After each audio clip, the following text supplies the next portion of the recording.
Welcome to the Tribe of Testimonies. Here you will find conversations with faithful Native American members of the Church of Jesus Christ of Latter-day Saints, sharing their stories and their love of the Savior. My name's Andrea Hales. I'm Navajo, and I'm glad that you've decided to come and join us today.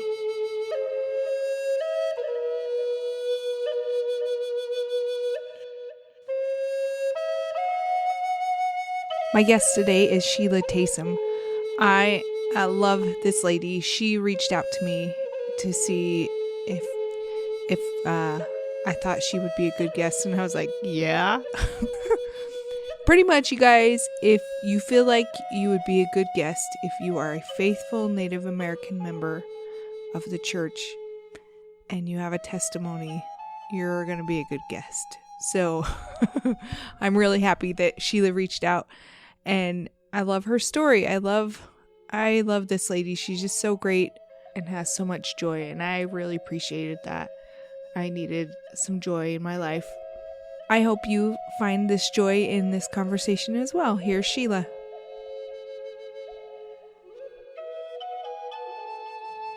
I am on the phone tonight with Sheila Taysom.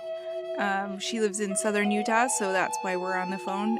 But Sheila, would you please introduce yourself in your tribal way as much as possible? If it's in your language, great. If it's not, that's fine. Not everybody speaks their language, and some languages are dead. Thanks, Andrea. I will do that, but I'll do it in English just for my own comfort. So I belong to the Yucca Fruit clan, born to the Bitterwater clan. My maternal grandfather is the Folded Arms clan, and my paternal grandfather is Water's Edge clan. So Navajo. Navajo, yes. I mean, I recognize those, but there are some listeners out there that would be like, okay. So Sheila, would you please share something that you love about your heritage as it relates to the gospel of Jesus Christ? It can be pretty much anything. A story, a celebration, a way of life, a ceremony. What do you love about your heritage?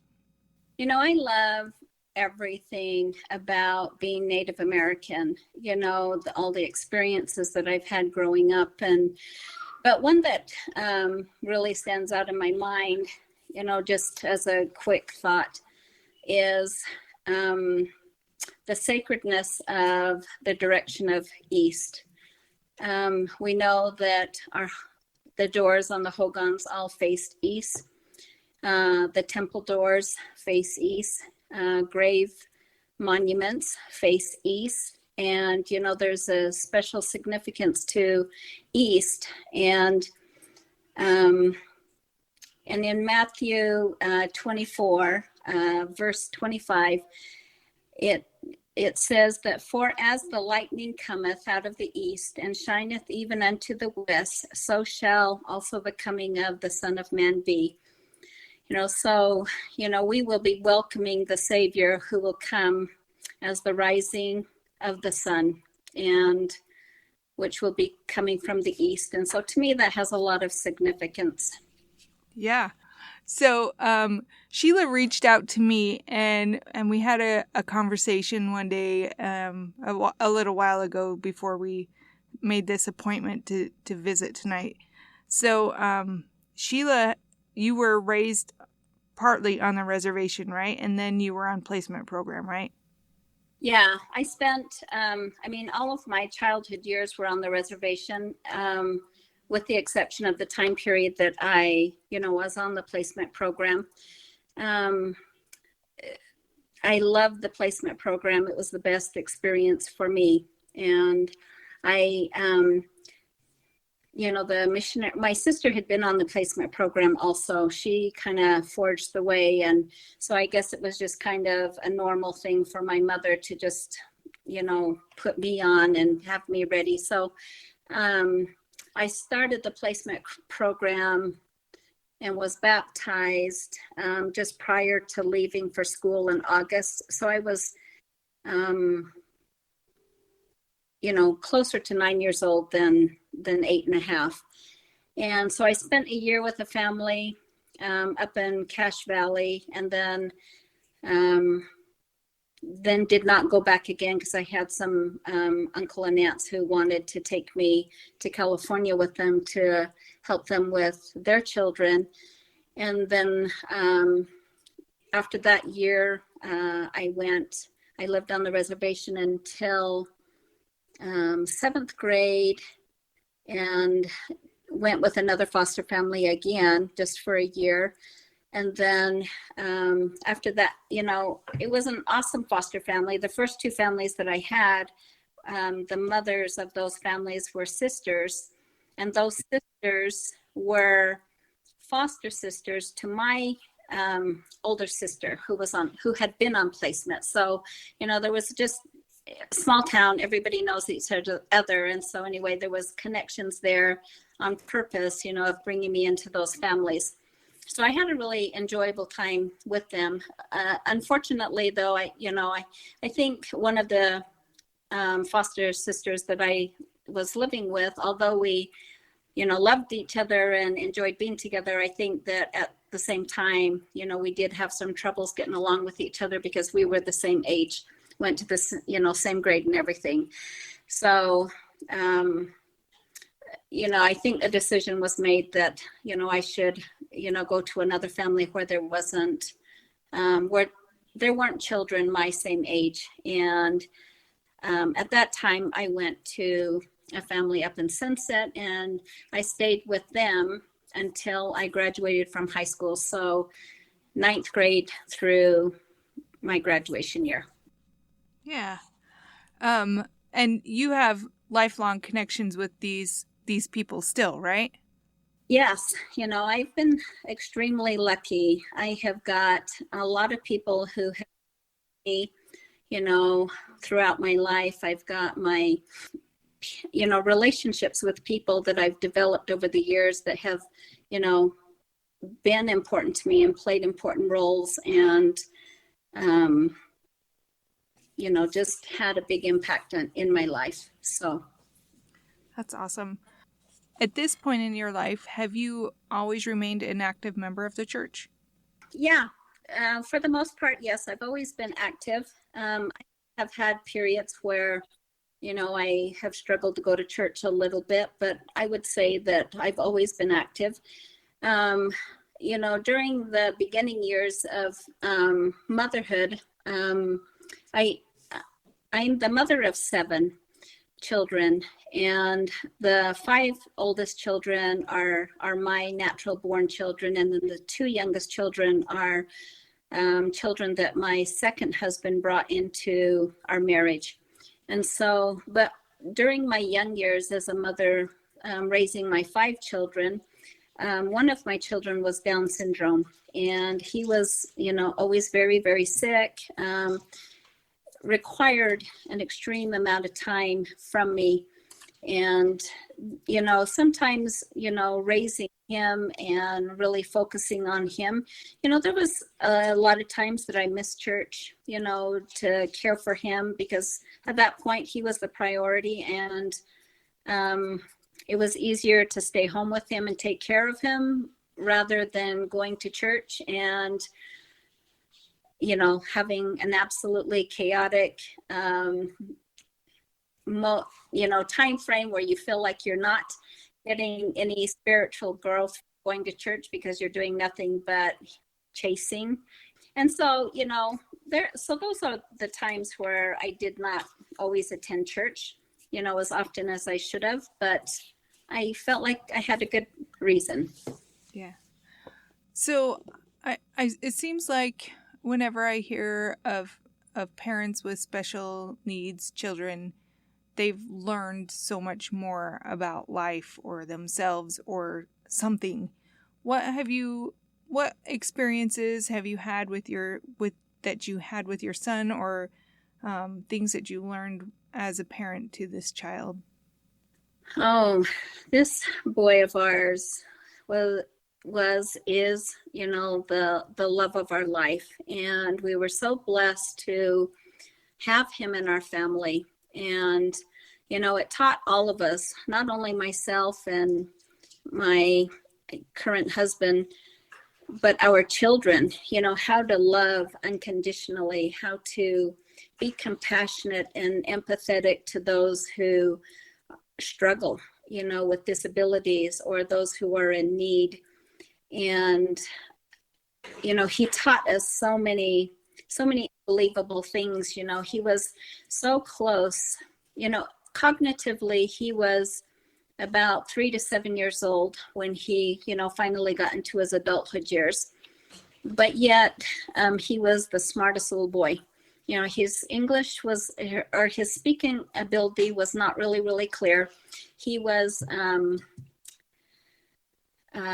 did a lot of gibberish talk, so if you hung around with him a lot, you knew what he was trying to tell you. But on occasion, when he was really young, he would speak just as clear as day. This story I have shared, with quite a few people. It is a sacred story, but I have shared it quite a few times. And so I feel comfortable sharing it. Whereas there are some other stories that we experienced with him that, I keep a little bit more personal and, sacred to our family. But while I was living in Hawaii with my first husband, my son, Latte was his name. Sometimes those days when I couldn't take him to church, I would sometimes go for walks with him and take him to the temple, walk through the grounds. And on occasion, I would take him into the visitor center, but not very often because, he was hard to manage. And if he decided to throw a temper tantrum or a fit, that meant, he was going to scream, sprawl all over the floor. And, so I tried to save people from that, type of behavior. But this one particular time, I decided I would go into the visitor center with him and, see if I could get him into one of the little rooms and watch a movie with him. And so anyway, we had walked into the visitor center, and I'm holding his hand, and he broke away from me the moment we walked into the visitor center. And this particular time was the first time we had gone into the visitor center together. And so he had broken away from my hand. And in my mind, I'm just cringing, and I'm just thinking, oh no, what is he going to do?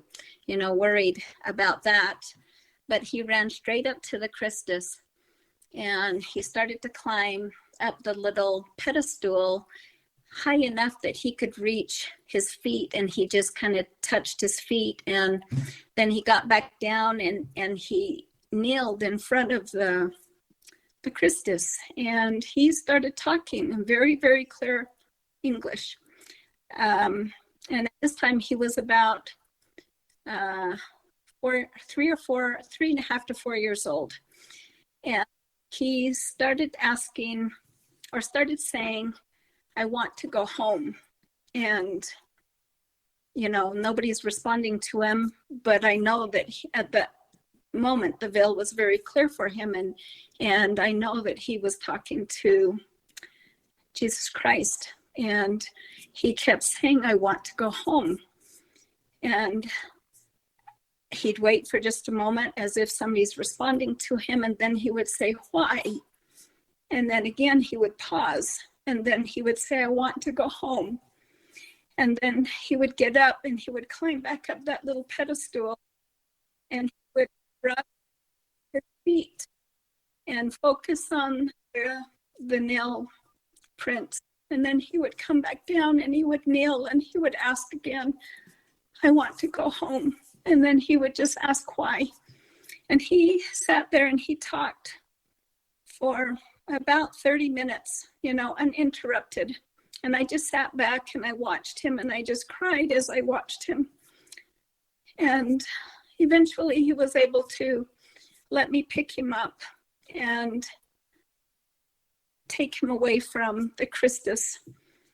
But I knew at that moment how special my son was to Heavenly Father, and how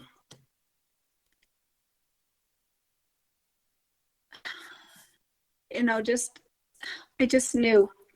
And anyway, it just confirmed to me, that Jesus Christ is a real person, and he does love us, and knows everything about us. And so anyway, that is one of the things that, an experience that we had with him. And, and he gave so much love no matter what. And we would go into stores and we would, be shopping, and he would focus on somebody, and then he would just take off and he would go find somebody, and then he would just grab them and he would, give them a kiss, and he would tell them he loves them.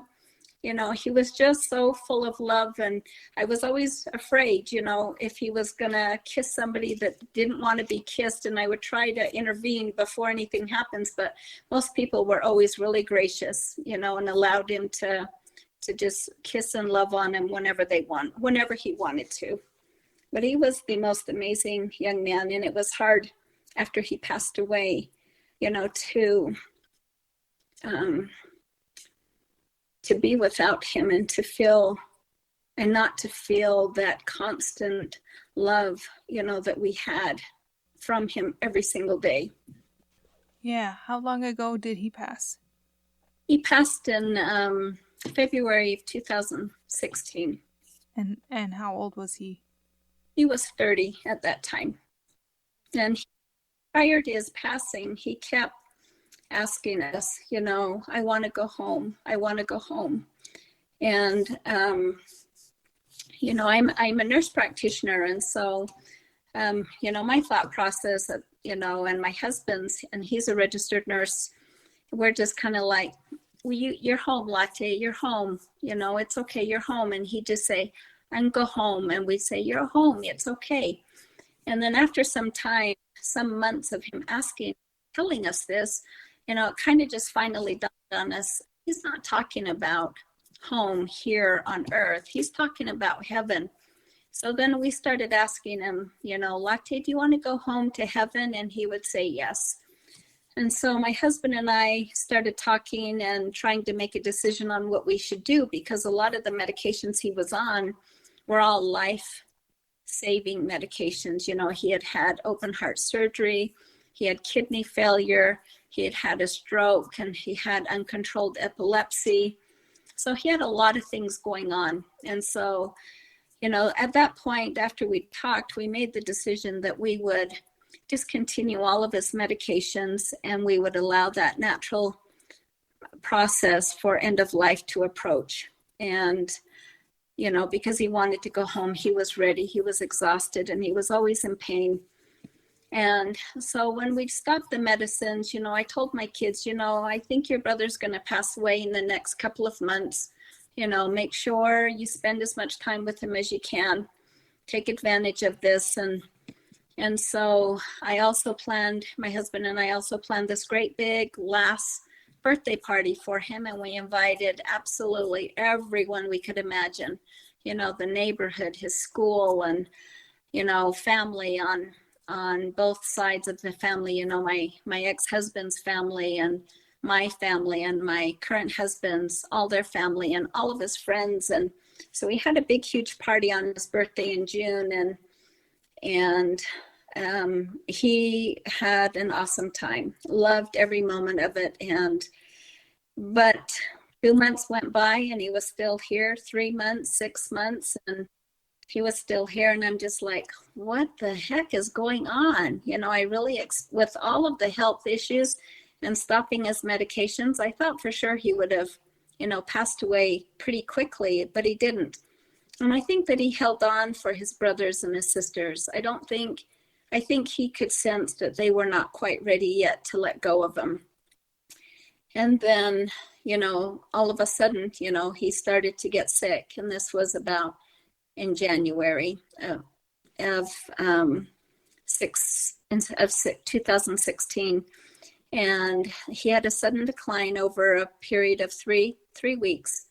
And then he did finally pass away. But I think he did that because he knew that his siblings needed him for just a little bit longer. And so he hung out here for us and waited until we were ready for him, that we were okay with his passing. Yeah. And yeah, I don't know. I don't know what else to ask you about that. What else do you want to share about any of him or his story or your story? Oh, he was just an amazing boy. He taught our family just so much, and we learned so much from him. And to this day, we all still talk about him as if he was still right here with us. And, sometimes my husband and I get a little butt hurt. We'll be like, now, why has he not come to visit us? Why haven't we seen him in the temple? Kind of things, but we know that he knows that we're okay. And we know that he is busy on the other side of the veil, and he is doing a lot of work. And so, truthfully, we are okay, because we know and we believe in eternal families, and we know that we will be with him again someday. So you mentioned that you are a nurse practitioner? Yeah.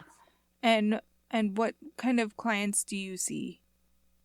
I do palliative care, take care of chronically ill patients.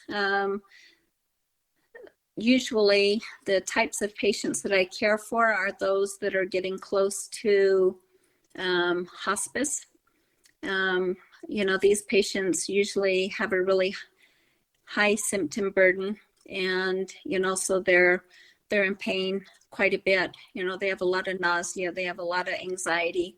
And so I manage, all of these burdensome symptoms until, and then I help guide their goals, and, as I see them decline a little bit, as they start to decline, I kind of start preparing them for hospice. And then when that appropriate time comes, then I do transition them to hospice. So I take care of very ill people, and at a very tender, intimate time in their life. And I get, very close and attached to all of my patients because, I see them so frequently. And, we do have a lot of discussions that are difficult, and those tend to bring people closer together when you have these difficult discussions and you serve them. Yeah. You mentioned something about the Navajo tradition about when people pass and how that has affected some of the thought processes that you've experienced as this end of life caretaker. Yeah, I know that we were raised, that you don't handle dead bodies, and you don't, you shouldn't be around, the dead. And, I remember growing up, when family members would die, we didn't go to funerals and, do viewings and things like that. We may have gotten together afterwards and had a luncheon and spent time together as a family, and when family members did die, I remember, they used to burn, all of their belongings and, just kind of get rid of everything, and you just kind of don't talk much about them anymore. But, when you have the gospel, it's a different thought process. To me, it's been an absolute honor to be with many of my patients during the dying process. And, that veil is extremely thin when you are experiencing that with people. And it's been, like I said, an absolute honor and privilege to be asked to stay with one of my patients, during the dying process, because they have gotten so comfortable with me, and they know that I will, make sure that they're okay during this process. I've also been with many people who don't have the gospel, who are atheist, and being with somebody who loves, understands, Jesus Christ, and has that understanding that there is life after death, and that families are forever and eternal. The death process for those types of persons or individuals is a much different experience than being with somebody who doesn't have those beliefs or a faith, or that there's something beyond death. It's actually quite heartbreaking to see those individuals as they pass, because they are very, very fearful of what's going to happen, once they close their eyes and they pass. And, I try to be, with individuals, persons like that, I try to be comforting as best as I can, and try to, reassure them that everything will be okay. But if you don't have that belief, and you never have, it's hard to convince somebody at end of life that they'll be okay, and to trust. But for me, it's been an honor and a privilege, and I do love being with my families, if I'm able to during that time. Man, I just think that that's got to be such I don't know, a testimony builder, and like just a beautiful thing, like feeling connected to people. Because I know when my brother passed, it was, I was there in the hospital. I was in his room for the last little while, but not when he actually left this life, but I was there in the hospital, and it just kind of felt like the reverse of labor. Like I could feel that the veil was really thin, and that he was going to be crossing through that veil. And I bet you've been able to experience that too. Oh yeah, I have been able to experience that, and it's such a cool feeling, such a peaceful feeling, to have that, and and to be able to see, those persons, talk to people that have crossed the veil, to be with them, as they're dying, to maybe to help guide them back to where they need to go. I don't know, but I know that the room is always full, or it feels full, with people, with spirits waiting for their loved ones, so that they can escort them, be with them. Yeah. So what do you do besides work? Well, our family is number one. We love being with our family. We do just about anything and everything with our family. With 7 children and spouses, and our 6th grandchild on the way in November, time never stands still. We're always, having dinner together, or doing some type of an activity, like going up into the mountains to have a picnic, or just something, and just being together. And we enjoy that the most. So you're in small town Utah. How many of your children are still around you guys? Actually, everybody is, with the exception of two kids. So we've got our oldest son, who is married. Him and his wife live in North Dakota. They're both going to school over there. And we've got a daughter that lives up in Salt Lake, and she's going to school up there. But everybody else lives within 20 minutes, 25 minutes of our home. So we get to see everybody quite frequently. That's awesome. That's super cool. Yeah. How did you and your current husband meet?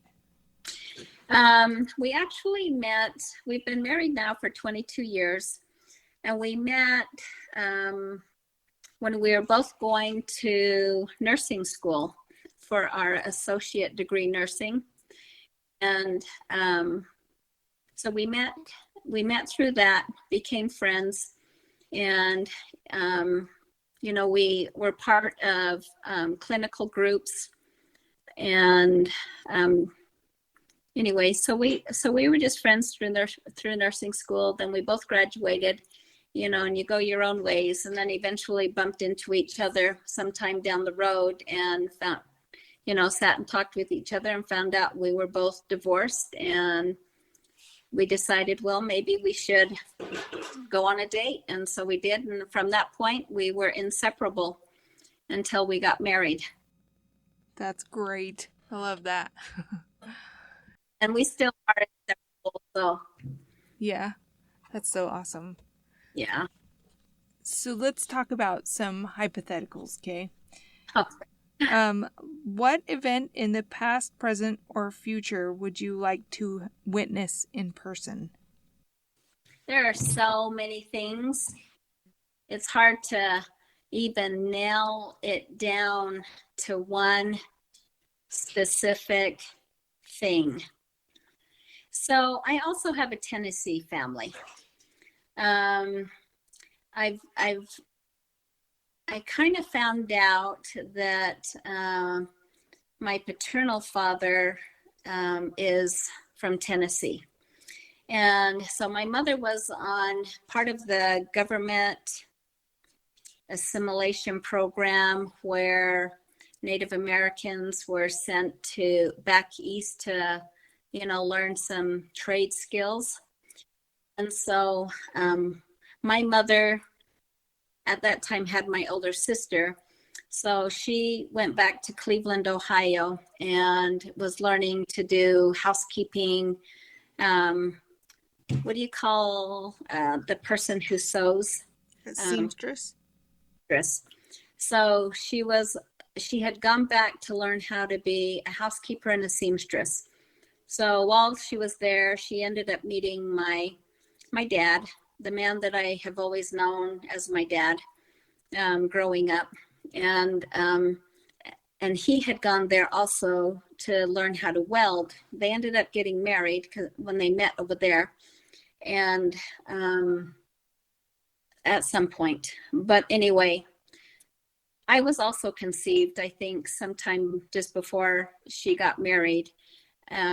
But so anyway, I would love to go back to be able to, see him, meet him with my eyes and learn about him.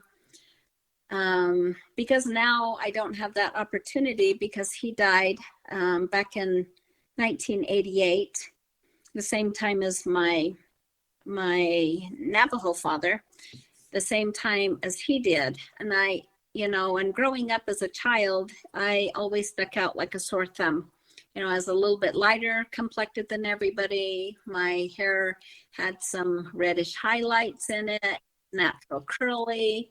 I was always a head taller, if not a little bit taller than everybody else. And so it would have been fun to be able to see, where I came from, the mannerisms, and, what I may have inherited that, I really don't know for sure.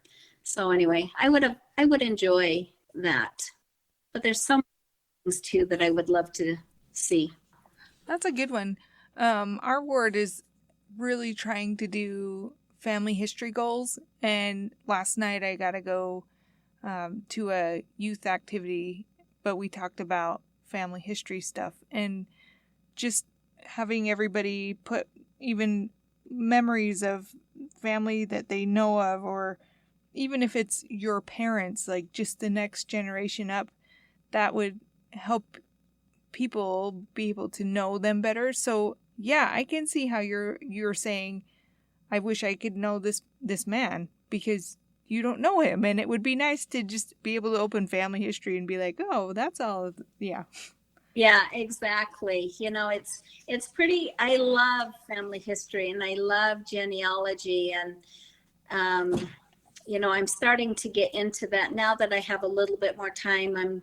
I'm working on trying to build my family tree, and find out who everybody is and how we're connected. So have you found, you said you have Tennessee family, but have you been able to talk to any of them?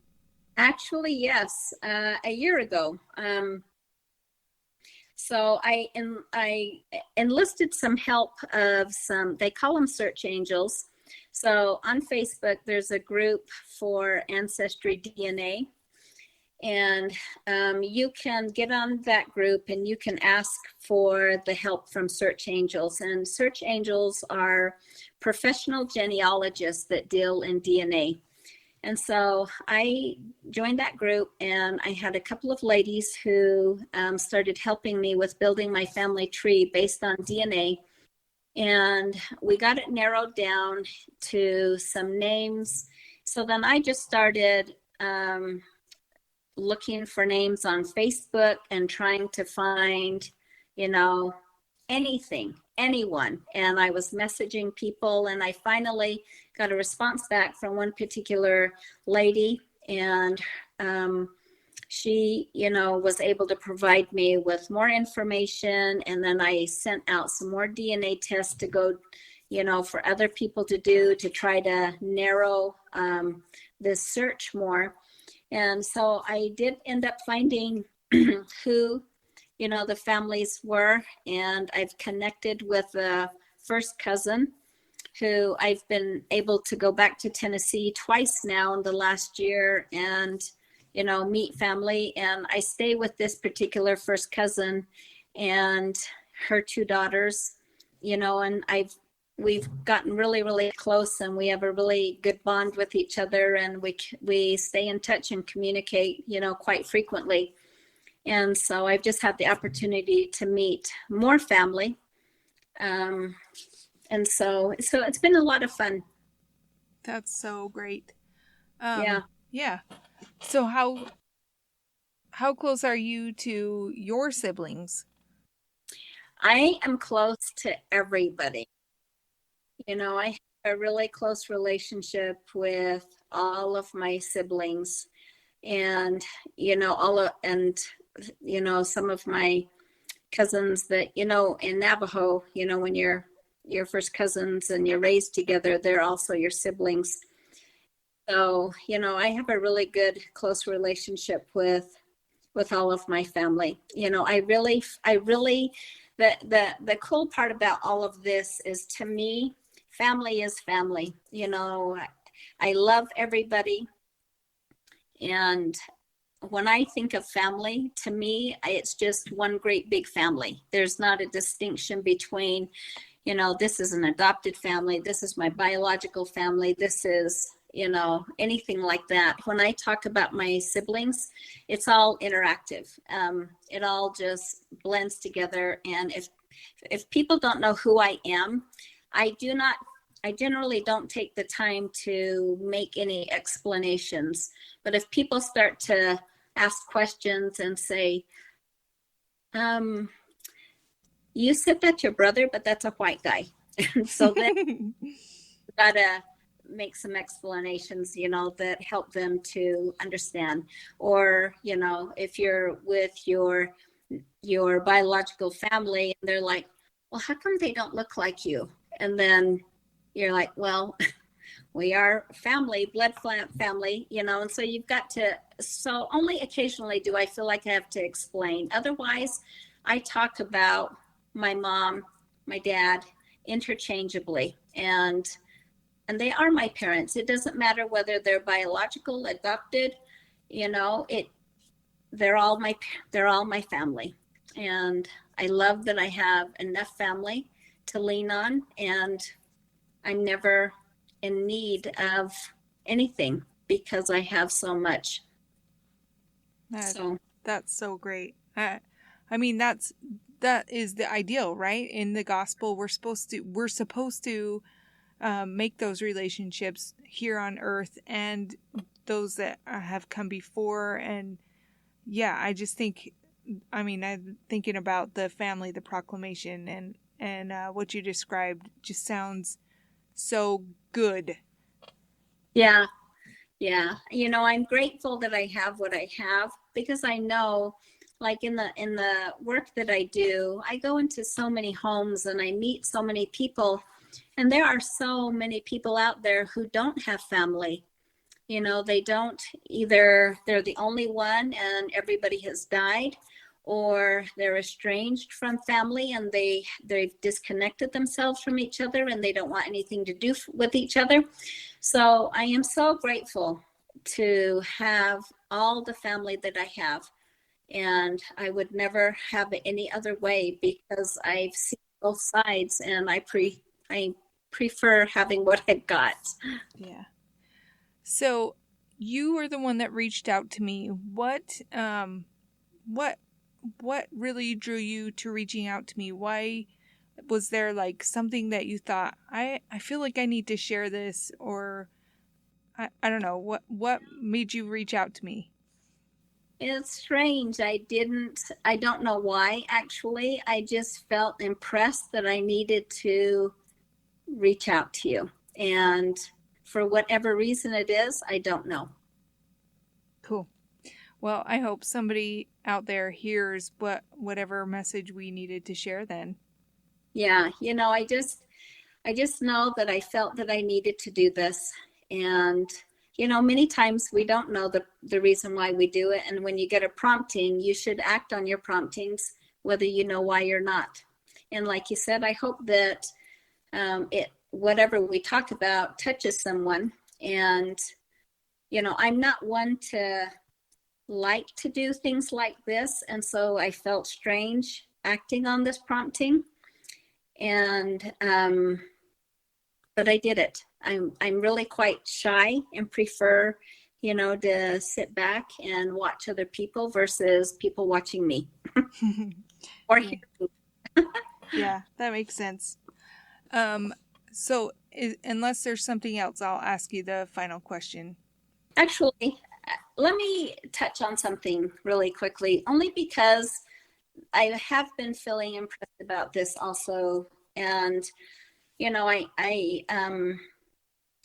I grew up in a very difficult life. We grew up on the reservation. I love the experiences that I had. I would never trade anything that I experienced in life, whether it's good or bad, at all, because those experiences have made me who I am today. But as a child, I did unfortunately experience some sexual abuse that lasted for a few years. And, I did not know this though until until I graduated from college, is when a lot of my memories came back to me from childhood time. And, these experiences that I had, like I said, are not good experiences. They're heartbreaking, and I made a promise to myself when I came to realization that these things had happened to me. I made a promise to myself that I would be the best mother I could be to my children, and that I would not, I would do my best to protect them and try to make sure that they were not abused. I hope, that none of my children, had to experience, anything. And I also promised myself that I wouldn't allow my children to grow up in a home where alcohol was part of the home. I wanted my children to have an innocence that they could enjoy and love as they grew up. And when, in my later adult years, my dad told me, he is a bishop, and he told me that I should go to get some counseling for this abuse, because I'd finally told him, the only person I had told, at the age of like 36 years old. And I had never told anybody up to that point. I kept it a secret. But I started attending some counseling classes, and I attended a group setting that was called ANAC, which stands for Adults Molested as Children. And it was the best program that I ever participated in.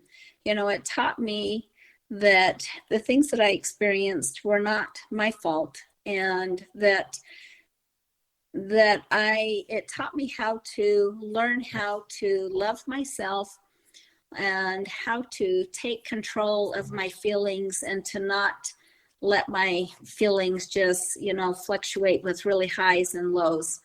And so I'm forever grateful that my dad told me that I needed to do this, because this helped for me to heal and for me to know that I was a good person, and that I never did blame anybody. Like I said, I felt like these experiences that I had were things that helped me to be stronger and to be a better person. But I know that there are people out there who struggle, with the effects of what abuse can do to them, whether it's physical, child abuse or sexual abuse.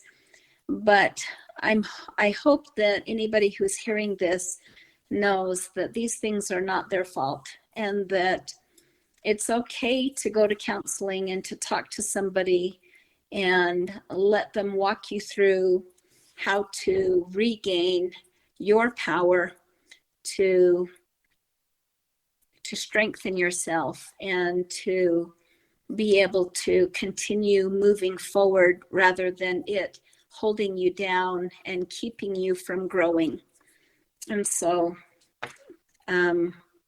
anyway, if anybody ever wanted to reach out to me and ask me more about this and, how to go about getting information, I would be happy to help with that. Thank you for sharing that. And that's called Adults Molested as Children? I don't think they call it that anymore. In fact, I think the program had quit for a while. But I know that they just brought it back up again, and it's through the church's social services. And, it goes by a different name, but with a similar meaning, adults molested as children. I would encourage anybody to go to their bishop and ask for a referral to have some counseling, and, know that it'll be okay. Thank you for sharing something so hard. And thank you for sharing that resource with us as well. Absolutely. I have one final question for you, Sheila. What does it mean to you to know that you belong to the tribe of Israel? Well, for me, it's pretty simple. We're all the seed of Abraham, and we all have that responsibility to gather families and to gather anyone that is wanting a chance to accept the gospel of Jesus Christ, along with all the covenants and blessings that come with it. I think that we need to make sure that we secure our families first. There's a lot of chaos in this world. Everything is loud. We need to teach our children to recognize that still small voice, that it's not going to be a thunder and lightning and experience, and that when they have an experience where they feel good inside and they've been touched, we need to focus on that feel good and help them to recognize, that that's the Spirit talking to them. We also, need to do our genealogy and our family history and do temple work and seal our families for eternity, and for those that can do official missionary work, that's awesome. We all are missionaries. In DNC 115 verse 5, it says, "Verily I say unto you, all arise and shine forth, that thy light might be a standard for the nations." For us as members, Jesus Christ is that light that we hold up as a standard to all the nations. But for us as members, we offer an additional light of Jesus Christ, because we have another testament of Jesus Christ, which is the Book of Mormon. One of my brothers, is an executive producer for the TV series The Chosen. The Chosen has found a way to unify everybody, no matter their faith, or if they're struggling with faith, or if they don't believe. They're portraying Christ in such a way that it is breaking barriers. And, everyone on earth here, everyone that has lived before us, that will live after us, is important. We're all each an important piece of this great big grand picture puzzle. And the gathering of Israel is not complete, unless every single puzzle piece is accounted for and is in place. And, we can do it in small ways by making sure that our families are, secure and they have a firm foundation. And then from there, we spread out and start sharing the gospel as much as we can. And sometimes just being an example and living a good life is enough to get people interested in us.